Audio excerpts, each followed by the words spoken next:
بسم الله الرحمن الرحیم. یو ځل بیا تاسو ته کانټیکټ کې راغلی ویم.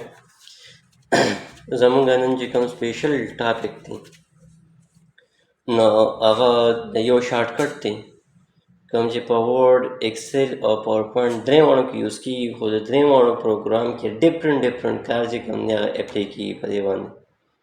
اوس په دا څنګه کوو، په کومه طریقه باندې نو راځو دا ټاپک چې کوم دی وایو، دا شارټ کټ وایو.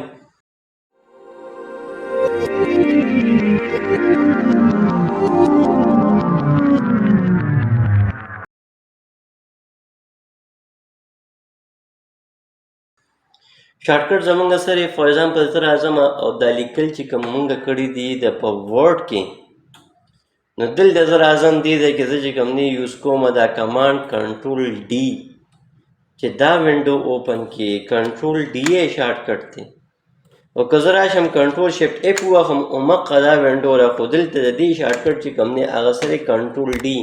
نو کو زه دې له چې کوم دی سټایل چینج کوم، دا کوم فونټ چې ما سره دی ما واغوسته فار ایگزامپل ټایم نیو رومن، دلته مې دا چې کوم دی څه کو بولډ مې کو او سایز مې چې کوم دی سیوا کو، دا مې اوکې کو. کنټرول ډي رالم دلته سټایل مې چینج کو، بولډ مې کو او دقه شانتې ما دلته دا سایز چې کوم دی سیوا کو، اوکې مې کو.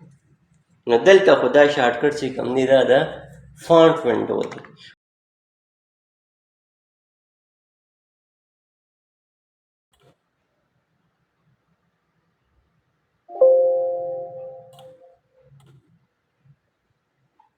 اوس دلته کنټرول ډي چې کوم دی دا یوز کېږي د څه لپاره؟ فار ایگزامپل دې ځای کې زما یو ویلیو ده وا مې غوښته 65. اوس دا 65 زه لاندې دې ټولو سیټونو کې چې کوم دی انسرټ کوم، صحیح ده. نو دلته د فیل ډاون شارټکټ دی، دې ته فیل ډاون کمانډ وایي، د دې شارټکټ دی کنټرول ډي، دې ته فیل ډاون کمانډ وایي. شارټکټ یې سره کنټرول ډي.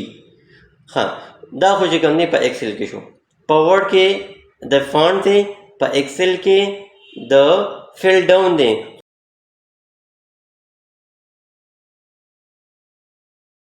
نو په پاور پوینټ کې اوس د دې چې کوم دی کمانډ شارټکټ د څه دی دا ګوره ورته لکه دلته زه رالم دې ځای کې ما چې کوم دی لیکل وکړل او مې لیکل پاکستان او لاندې مې ولیکه زنده باد. اوس دلته رالم په دې مې کلیک کړ، نو دلته دا کنټرول ډي شارټکټ دا د ډوپلیکیټ سلایډ دی. په پاور پوینټ کې دا شارټکټ د ډوپلیکیټ سلایډ دی.